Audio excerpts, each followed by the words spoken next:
I would say amen. Parapakan natin ating Panginoon sa oras na ito, purihin ng Diyos. Makaka po tayo sa sandaling ito, narito tayo sa pagpapatuloy ng ating gawain at ng paksa. And usually ay gusto kong ituloy lang lang ang paksa kanina. Mga bagay na hindi natin nabigyan ng pansin, but alam natin ang pinaka summary ng ating pinag-uusapan is about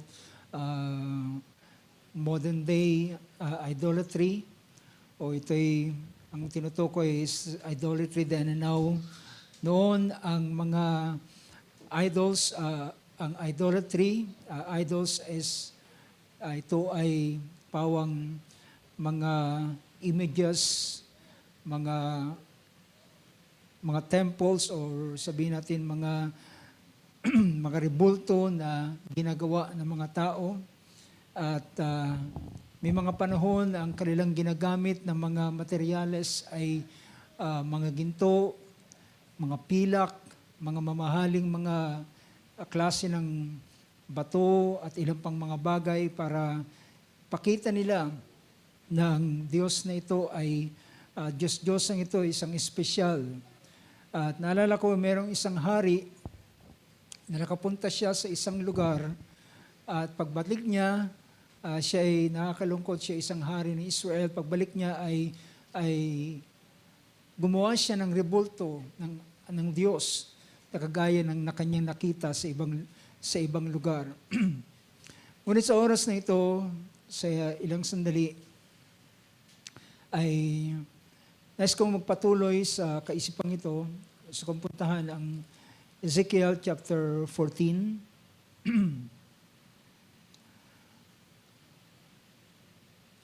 Sabi rito ng Ezekiel chapter 14, verse 1 to verse 3.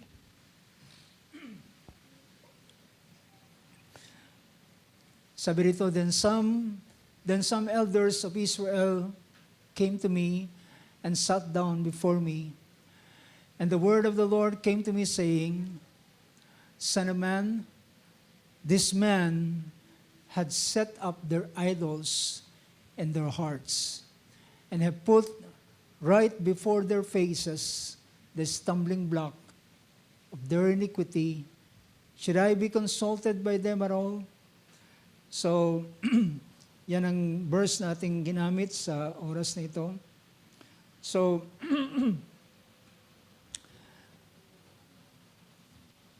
si Ezekiel ay pinuntahan ng elders ng Jerusalem o ng Israel. At habang si Ezekiel ay nakaupo, then all of a sudden, ang Espiritu ng Panginoon ay dumating kay Ezekiel at sinabi niya kung ano yung kalalagayan, kung anong kalalagayan ng mga tao, mga elders of Israel na humarap kay Ezekiel. At sabi niya sa kanila,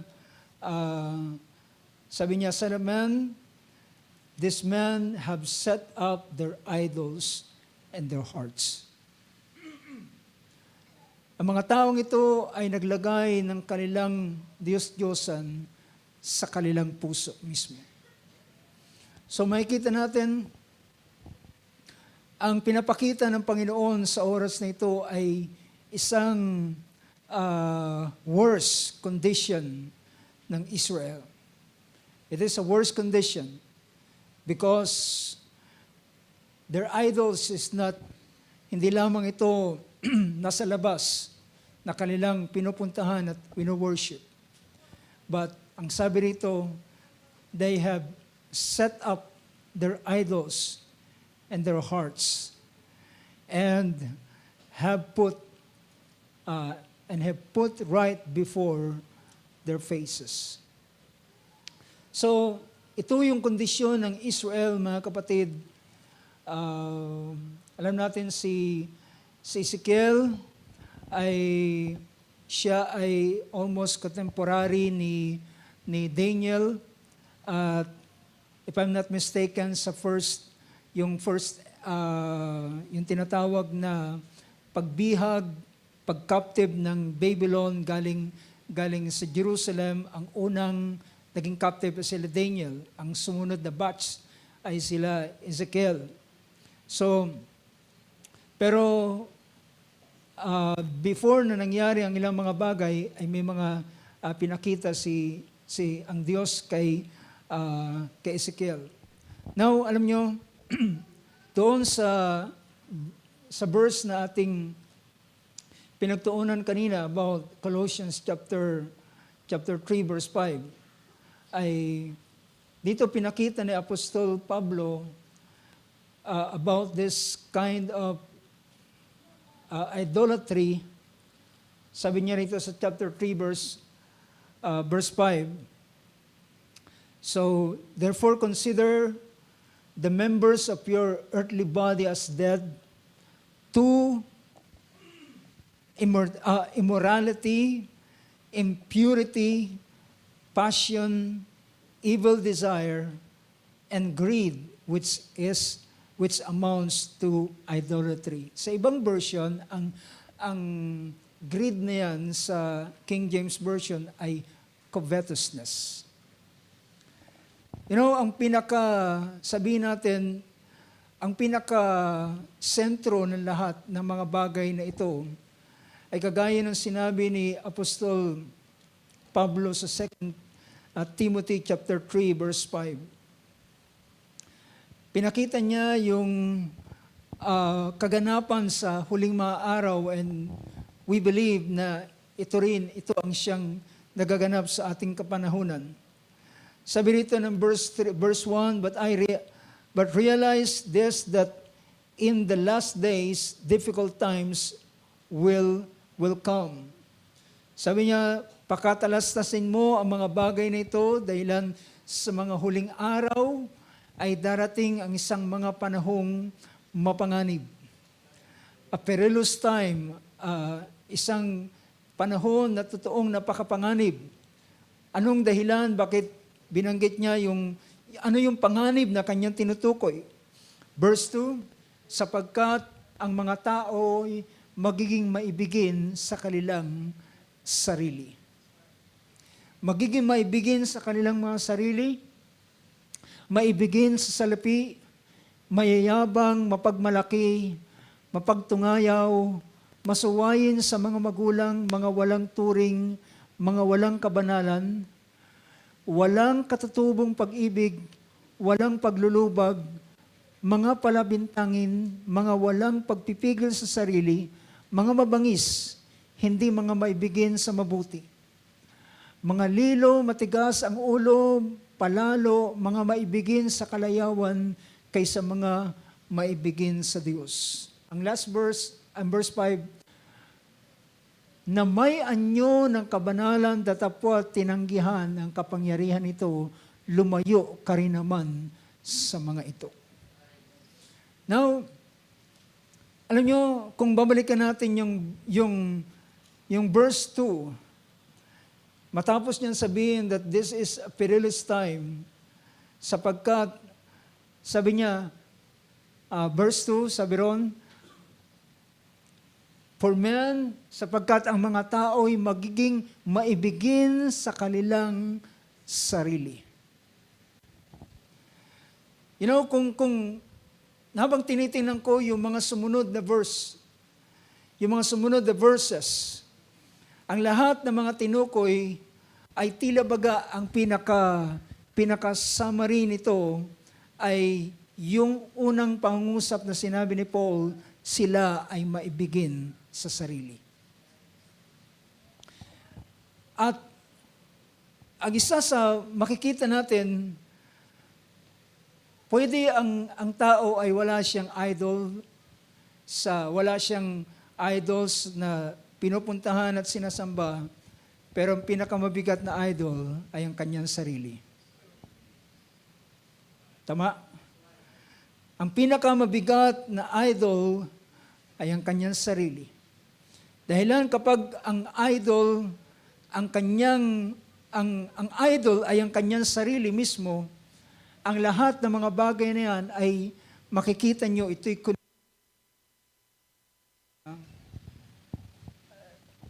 lovers of self. So pinakita roon na sabi niya yung pagiging maibigin sa sarili ay magiging maibigin siya sa salapi. Dahilan maibigin siya sa sarili. Nakikita niyo yung connection, di ba? Bakit ang tao nagkakamal ng salapi? Ito'y para sa kanyang sarili. Bakit ang tao ay mayabang? Dahilan ang pinagmamalaki niya ay ang kanyang sarili. Nagmamalaki siya, bakit siya yung salitang nagtutungayaw o yung nagsasalita, ang gamit dito sa English, boastful, arrogant. Yung arrogant ay pagsasalita ng salita na pagmamaliit sa iba. Dahilan siya ang tinitingnan niyang magaling. Arrogant, revilers, masawayin sa mga magulang. Bakit siya sumusuway sa kanyang magulang? Gusto niya sundin kung ano yung kanyang gustong gawin. Mga walang turing, ungrateful, hindi mapagpasalamat, ungrateful, unholy, walang kabanalan. So, sabi niya, unloving, walang pagmamahal, walang katutubong pag-ibig, at irreconcilable, walang paglulubag, palabintangin, so on and so forth, hanggang sa makarating tayo dun sa lahat ng mga bagay, ang bottom line nito at ang pinaka-summary nito ay ang pagiging maibigin sa sarili. So therefore, ito ay konektado dun sa covetousness. Nakakuha niyo yung connection nito na pinakita ni Apostle Pablo na covetousness which amounts to idolatry. So kapag ang isang tao ay covetous, yung sakim, pag sinabing sakim ay lahat ng bagay ay gusto niya para sa kanyang sarili.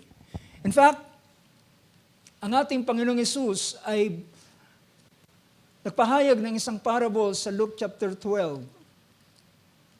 Sa Luke chapter 12, matapos pumunta sa kanya ang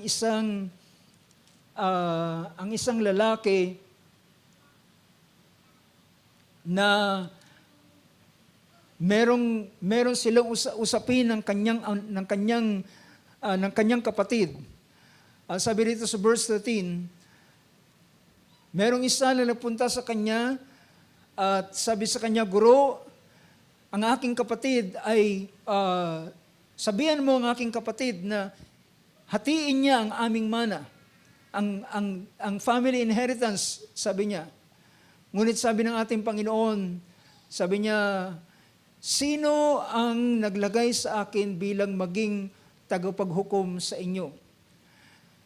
Kaya sabi ng ating Panginoon, mag-ingat ang bawat isa, beware and be on your guard against every form of greed. Sabi niya, mag-ingat. Sinabi niya sa kanila, magmasid kayo at kayo mag-ingat sa lahat ng kasakiman, sa lahat ng anyo ng kasakiman. So, pinapakita rito na ang kasakiman ay maraming form. There are so many form of greediness or covetousness. At sa ganitong bagay ay sinabi ng Panginoon, mag-ingat kayo sa bagay nito. At kung hindi tayo magiging maingat, ay maaaring isang form ng covetousness ay malagay sa atin. Ating makita ito sa ating sarili. Dahilan, kapag ang isang tao ay nagpasimulang naging self-centered at ang maibigin sa sarili ang bagay na ito ay makikita sa kanya at ang tawag dito ni Apostle Pablo, it amounts to idolatry. Ito ay isang uri ng pagsamba sa Diyos-Diyosan because ang inilalagay mo sa iyong sentro ay hindi na ang Diyos, kundi ikaw. Kung, di ba, merong awit na inaawit tayo, Jesus, we enthrone you. Ilalagay natin siya sa, ilalarawan natin ang ating mga puso. Ang ating puso na isang trono. At sa trono, mga kapatid, isa lang ang pwedeng umupo. Walang pwedeng magkasamang uupo doon. At sino ang nakaupo doon sa tronong ito? Sa luklukang ito? Ito ba yung Diyos? O ang ikaw? O ang tao? O sino man? So, kaya nga ang sabi ng ating Panginoon dun sa verse na binasa natin kanina, we cannot serve God and mammon. Hindi natin pwedeng paglingkuran ang Diyos at ang kayamanan. Ang kayamanan naman na tinutukoy dito ay hindi lamang ang pinaka-bottom line niya na pinapakita is covetousness. At habang sabi niya, beware, be on your guard against every form of greed. For not even which one has an abundance, does his life consist of his possession. So pinapakita rito na ang sukatan ng buhay ng isang tao ay hindi sa mga bagay na kanyang tinatangkilik. At kanyang binigay ang isang talinghaga, sabi niya, ang isang mayamang tao ay nagkaroon siya naging masagana ang kanyang ani. At nagpasimula niyang sinabi sa kanyang sarili, anong aking gagawin? Malaki na ang aking ani, hindi na kasya sa aking bodega. Ang aking gagawin, sisirain ko yung aking dating bodega at magpapagawa ko ng mas malaking bodega pa. Imbakan ng binhi, dahilan napakasagana ng kanyang ani. At sabi niya, sasabihin ko sa aking kaluluwa, sa aking sarili, kapag sinabing sasabihin ko sa aking kaluluwa, sabihin ko sa sarili ko, and I will say to my soul, soul, you have many goods laid up for many years to come. Take your ease, eat, drink, and marry.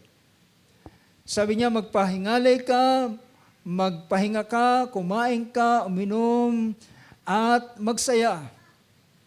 Dahilan marami ka ng pagkain sa maraming araw. Naalala ko mga kapatid ang turo ng ating Panginoon. Dahilan minsan naalala ko or bago ko puntahan yung sinasabi ay yung sinabi muna ni Solomon, sabi ang kanyang prayer, sabi niya, Panginoon, wag mo akong pagsaganain, baka ikaw ay aking makalimutan. Wag mo rin naman akong pagkulangin, baka ikaw ay aking sumpain. So, ang turo ng ating Panginoon, give us this day our daily bread.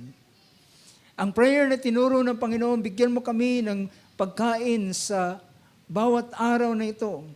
So, it doesn't mean na ikaw ay walang kakanin, kaya ikaw ay mananalangin. Ang pinapakita doon ay ang pagkilala mo na ang daily bread na yung tinatanggap ay nanggaling sa Kanya. Nagmula sa Kanya.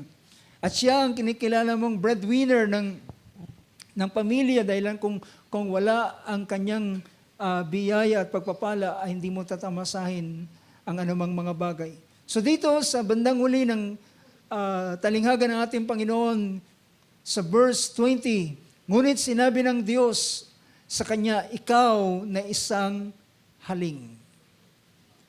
You fool.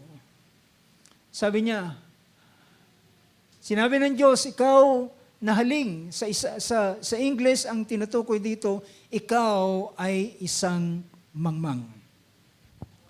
You know, mga kapatid, ang idolatry, Sino mang sumasamba sa idol is a fool.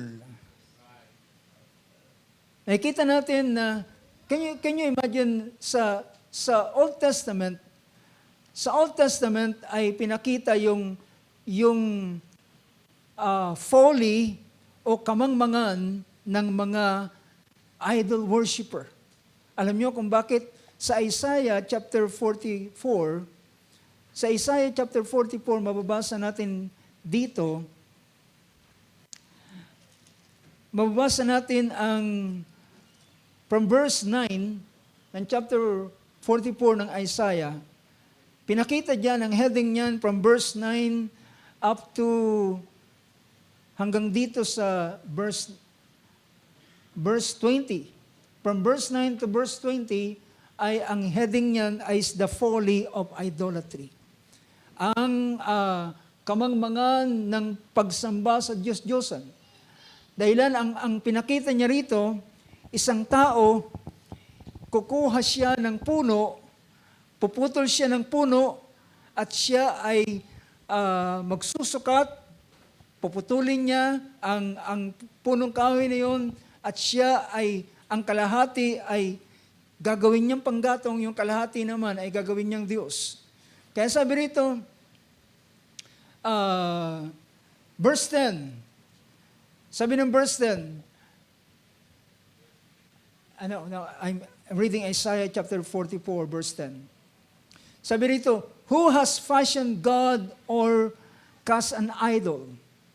Sabi niya, sino nag-anyo sa isang Diyos, bumubuo ng larawang inanyuan na di pinakikinabangan sa anuman.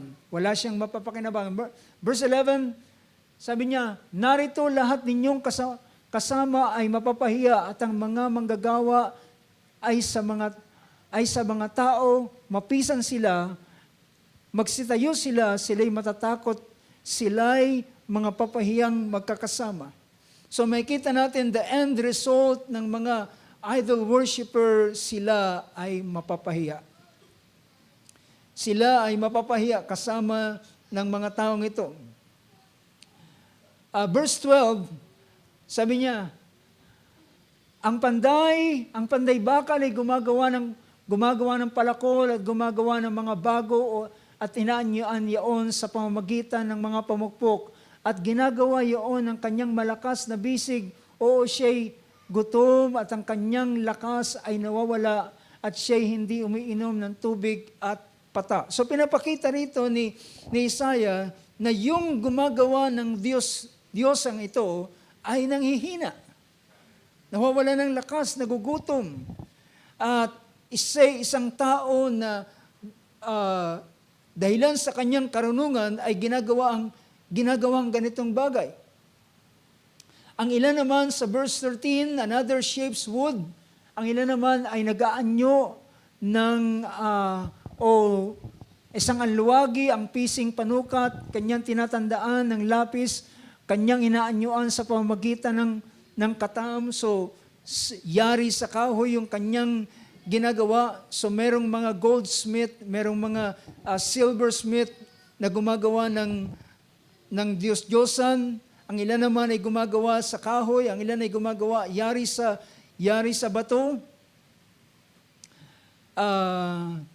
Sa verse 14, sabi diyan, surely he cuts cedars for himself, and take a cypress or an oak, and raises it for himself among the trees of the forest.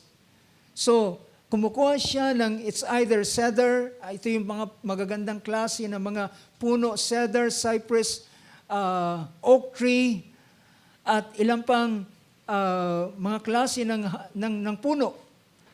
Then it becomes something for a man to burn, and so he takes one of them and warms himself. He also makes a fire to bake bread. He also makes a god and worship it, and makes a graven image and fell down before it. Sabi niyan, kung ilalaan sa tao ang isang panggatong at kumukuha siya niyaon, nagpapainit at kanyang pinaliliban, nagluluto ng tinapay, kanyang ginagawang isang Diyos at sinasamba, ginagawa niyang larawang inanyuan at pinagpapatirapaan. Sa kalahati, pinanggatong, nagpainit, nagluto ng tinapay, yung kalahati ginawang Diyos at pagkatapos niyang gawing Diyos, siya ay yumukod. So, sa idolatry, connected ang kamangmangan. Connected ang folly, connected ang pansariling covetousness.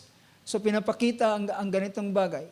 So, pag pinag-usapan ang ilang mga pahayag na ito, tingnan pa natin ang ilang talata na gusto kong bibigyan ng pansin. Kanina, nabigyan na natin ng pansin about ilan sa mga idols. Money can become an idol. Sabi ng Matthew 5:24 ay you cannot serve God and mammon or the wealth.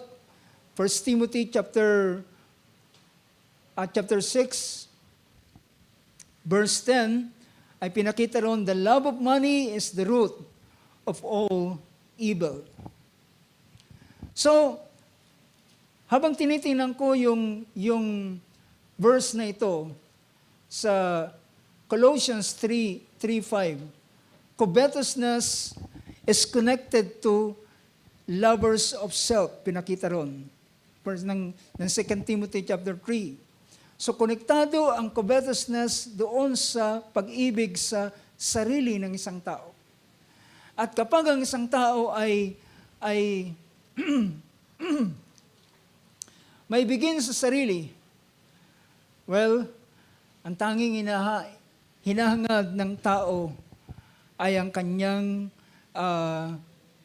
magtagumpay siya, pero minsan doon sa kanyang tagumpay ay hindi niya in-involve ang Diyos. Kaya sabi ng ating Panginoon sa isang pangusap, yun ay nasa gospel, sabi ng ating Panginoon,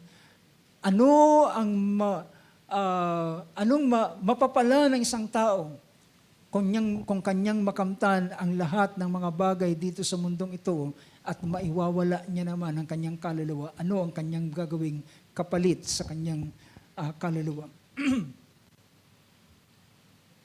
So, sa ilang mga bagay na yan, kung ating makikita,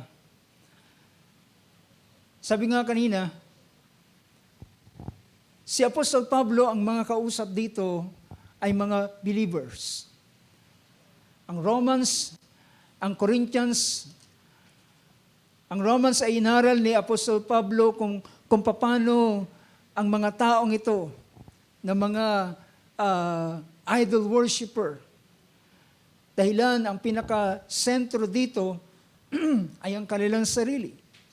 Dahilan sabi roon, pinakita ng chapter 1 ng Book of Romans, ayaw nilang kilalanin ang Diyos, ayaw nilang i-honor ang Diyos, bagamat alam nila ang Diyos ay siyang dapat parangalan at siyang gumawa ng lahat ng bagay.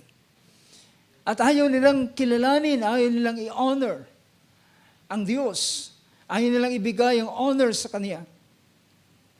Kundi sila, sabi rito ng verse 21 ng chapter 1 ng Book of Romans, for even though they knew God, they did not honor Him as God or give thanks, but they become futile in their speculation or in their imagination. So naging mangmang sila sa kanilang mga sariling pag-iisip. So, kung titingnan natin, lahat ng ito ay makakonekta. Ang kamangmangan, ang pag-ibig sa sarili na siyang pinakita ni Apostol Pablo na siyang isang form of idolatry. Naging mangmang sila sa kanilang mga sariling pag-iisip and imagination. at ang kanilang mangmang na puso and their foolish heart was darkened. Pero, ang sabi pa ng verse 22, professing to be wise, they became fools. Mga taong ito ay hindi sabihin pa nga natin, hindi sila yung mga nasa third world country. Hindi sila yung mga nasa tribo, nasa lugar na mga remote area na hindi naaabot ng kabihasnan at kaya yun lamang yung kanilang anam. Ang mga taong ito, they professing to be wise. Nasa sentro sila ng napakagandang syudad o napakagandang bansa. Syudad ng Roma. At kilalang lugar ang dakong ito, pero yung mga tao sa lugar na ito ay mga idol worshiper or nasa ilalim ng tinatawag na idolatry. At pinakita rito yung pinakahantungan nila. Pinakita ni Apostol Pablo. Sabi niya, and verse 23, and exchange the glory of the incorruptible God for an image in the form of corruptible man. So, ginamit dito ni Apostol Pablo yung salitang they exchange. So, yung idolatry ito ay pagpapalit. Pagpapalit ng dapat na ito ay para sa Diyos. Ito ay inilalagyan ng iba. At kapag nilagyan ng iba, ito yung tinatawag na idolatry. At verse 24, alam nyo, ito yung mabigat na bagay. And verse 24 nagsabi, therefore, God gave them over in the lust of their hearts to impurity.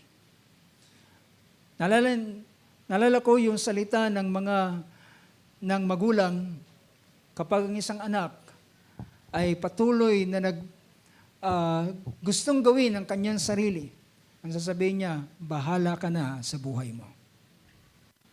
And this is what happened. Diba? Therefore, God gave them over in the lust of their hearts. Ngayon, kung anong gusto niyong gawin, gawin ninyo. At because they're lovers of their own selves, ang ginagawa nila ay yung kung ano na lamang makakasiya sa kanilang sarili. So ito yung pinapakita ni Apostol Pablo. God gave them over in the lust of their hearts to impurity so that their bodies would be dishonored and among them. Hanggang sa ang kanilang sariling katawan ay ma-dishonor na.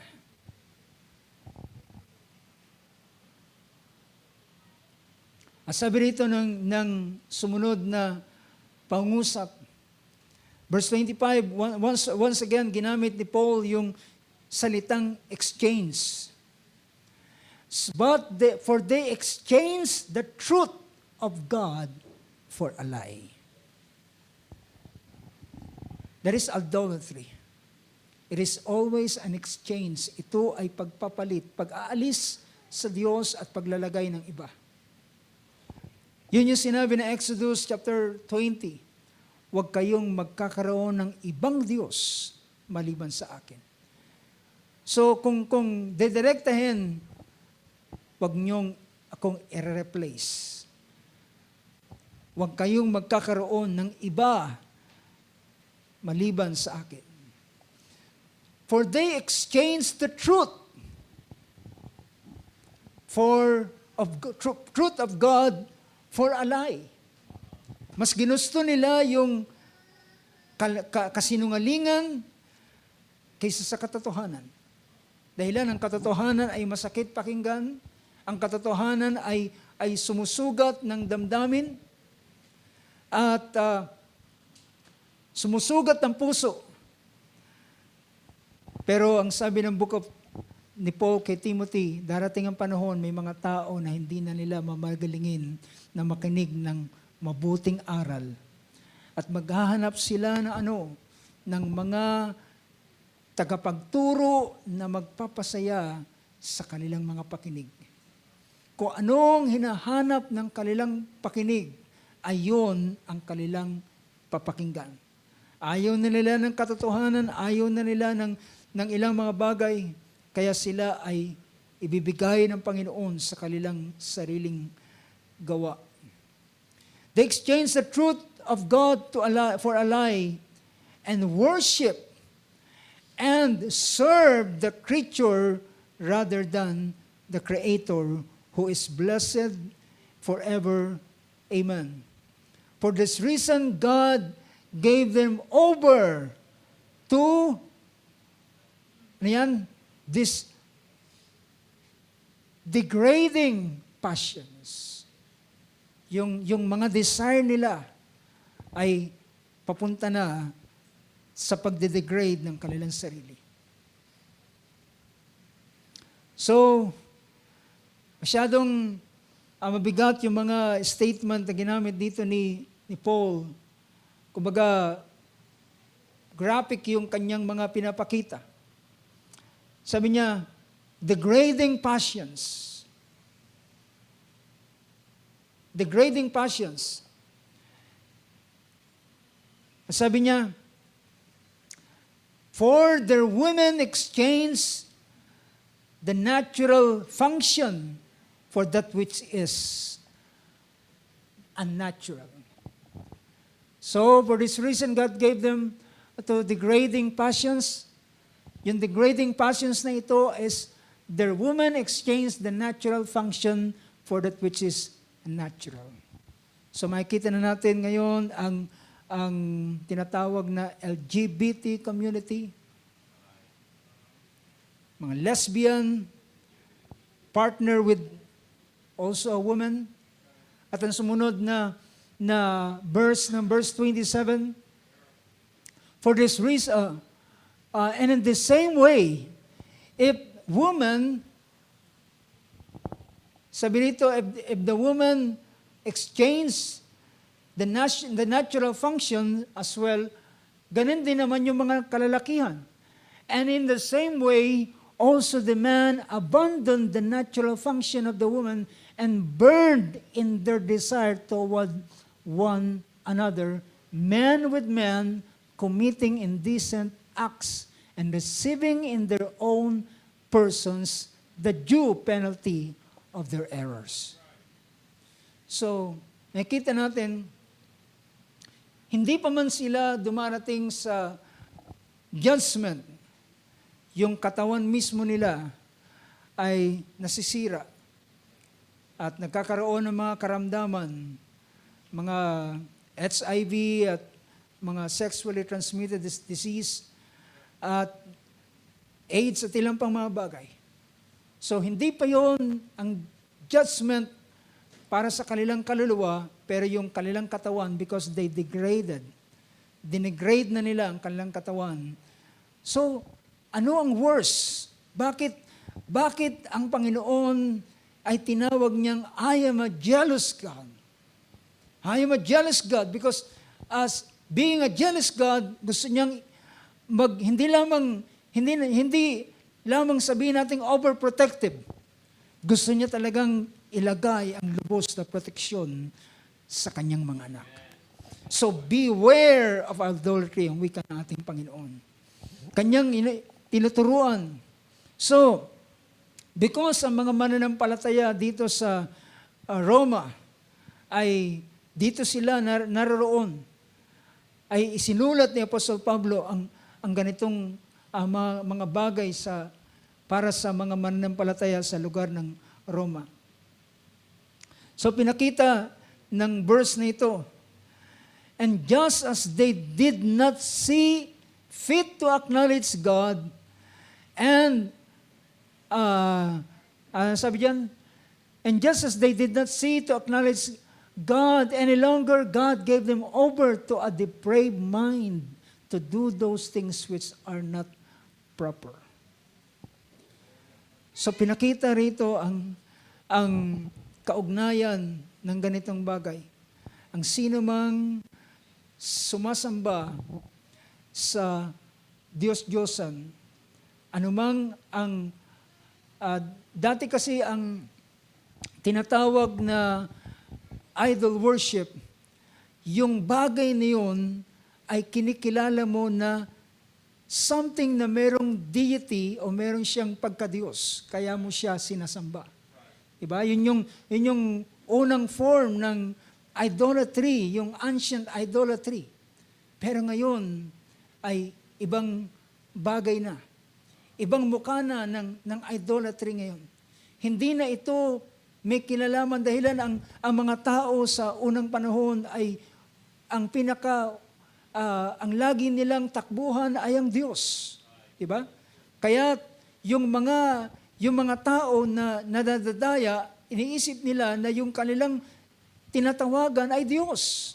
Dahil ang puntahan ng mga tao sa anumang mga pangangailangan nila ay ang Diyos. Kapag may karamdaman sila, ay Diyos. Diba?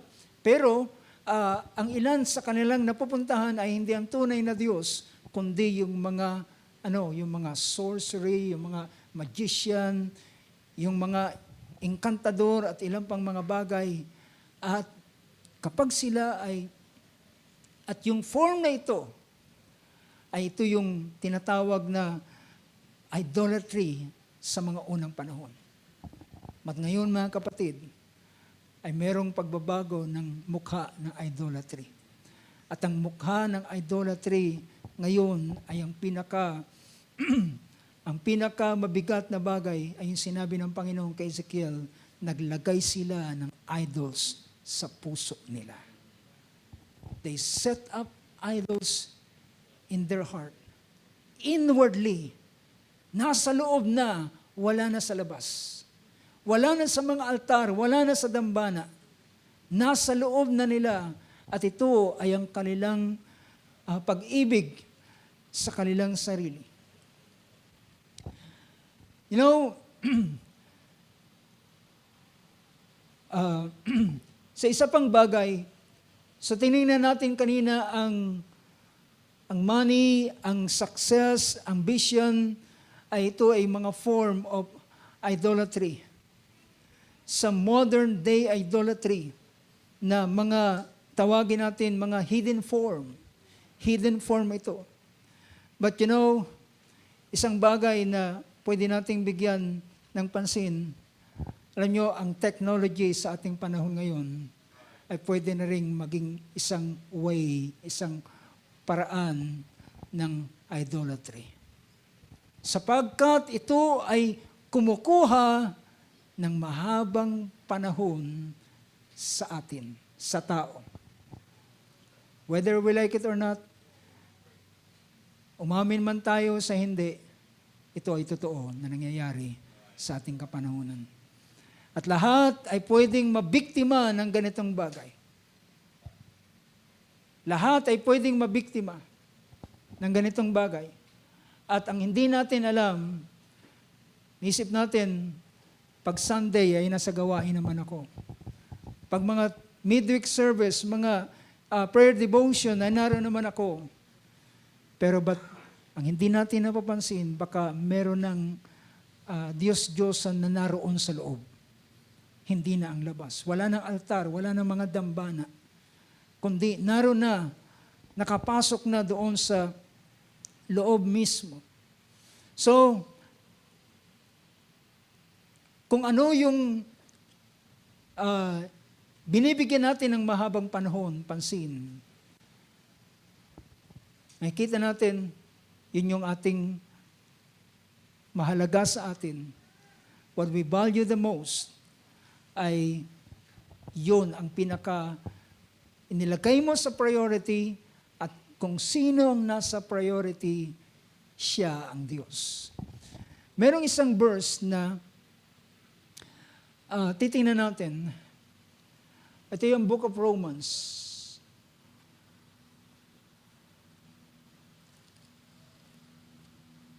Book of Romans chapter 6.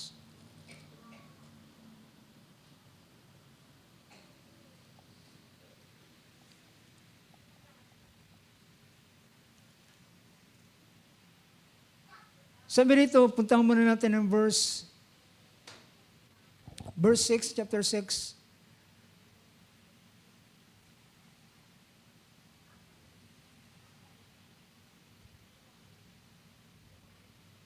Tingnan muna natin ang Romans 6, verse 6.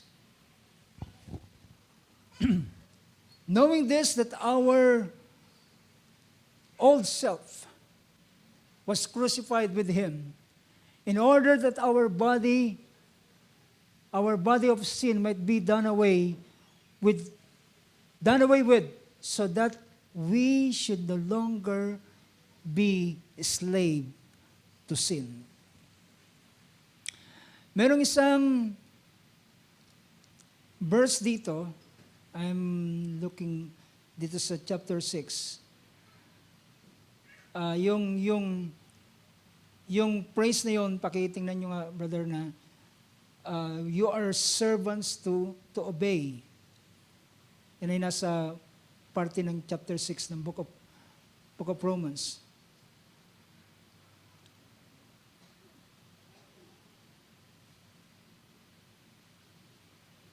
Sabi niya, kung sino ang inyong sinusunod ay kayo ay alipin ng inyong sinusunod. So yan ay nandito sa Romans chapter 6. Kita niyo?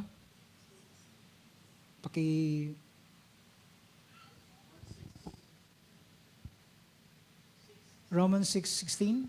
16 ba? Yes.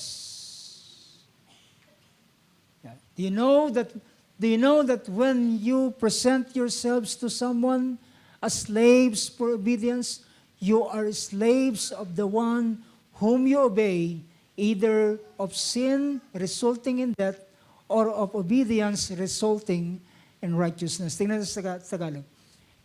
Sabi niya, hindi ba ganinyo nalalaman na kung kanino ninyo inihandog ang inyong mga sarili na pinakaalipin upang tumalima, kayo ay mga alipin niyaong inyong tinatalima. Sino man ang ating sinusunod, ay alipin tayo ng ating sinusunod. Yan sinabi ni Apostol Pablo. So, anong sabi ng Panginoon? Sa unang kautusan, huwag kayong magkakaroon ng ibang Diyos maliban sa akin. Huwag kayong gagawa ng anumang inanyo ang larawan. Huwag nyo silang yuyukuran at huwag nyo silang paglilingkuran. Ang paglilingkod ay pagsunod dun sa mga bagay na mga practices na ginagawa ng Diyos na yun. So mga kapatid, makita natin na ang bahaging ito na pinakita ng banal na kasulatan. And ito na yung pinakamukha ng idolatry sa ating panahon ngayon. Na hindi natin ito madideny. Kaya ang payo ni Apostol Juan, sabi niya, guard yourself. 1 John chapter 5 verse 21. Sabi niya, guard yourself. Little children, guard yourselves from idols.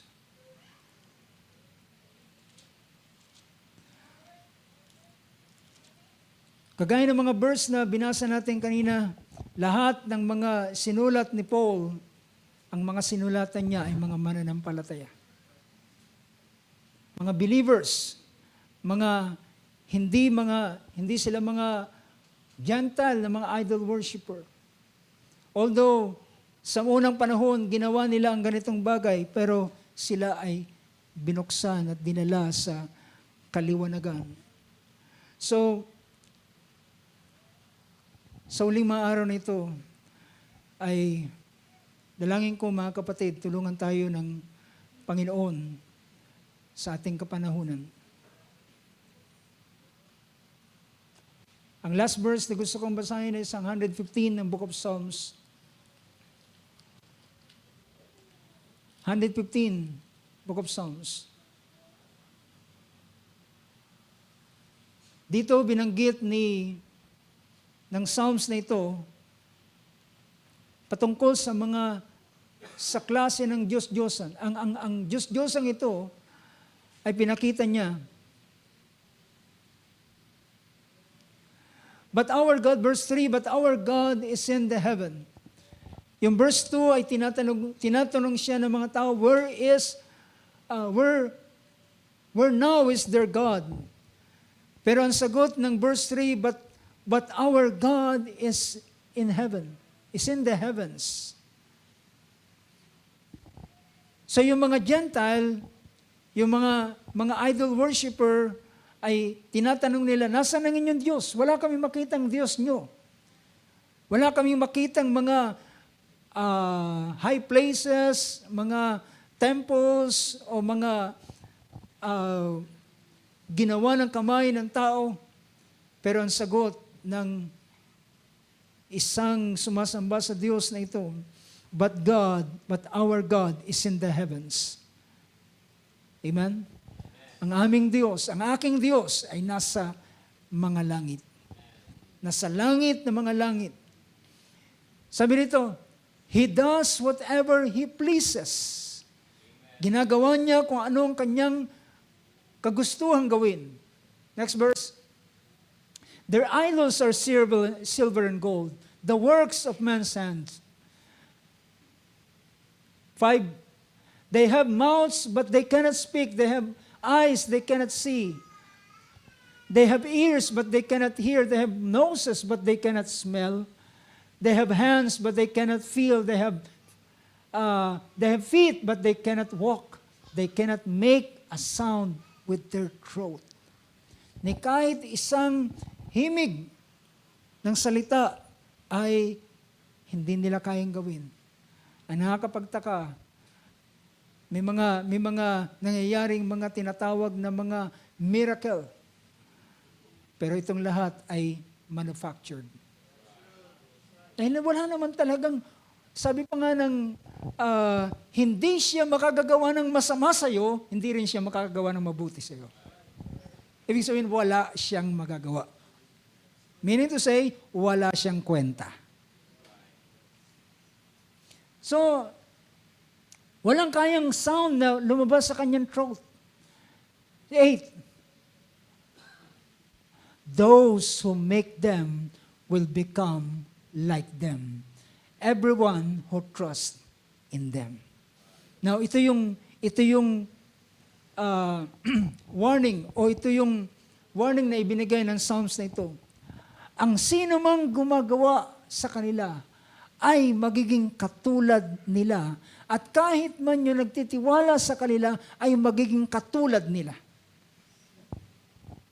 Ano ang kakahantungan ng mga idols na ito? Sila ay iwawasak. At kung sila iwawasak, pati yung mga gumawa sa kanila at mga nagtitiwala sila sa kanila ay magiging kagaya nila. You get the point? Magiging kagaya nila. So therefore, ang salita na pwede nating tingnan, kung sino ang ating sinasamba, magiging gayon tayo. Ang tanong, sino ang iyong sinasamba? At kung sinasamba natin ay ang Diyos, sinasamba natin ang ating Panginoong Hesus, magiging kagaya niya tayo. Amen. Palakpakan natin Panginoon sa oras ito. Praise God. God bless you.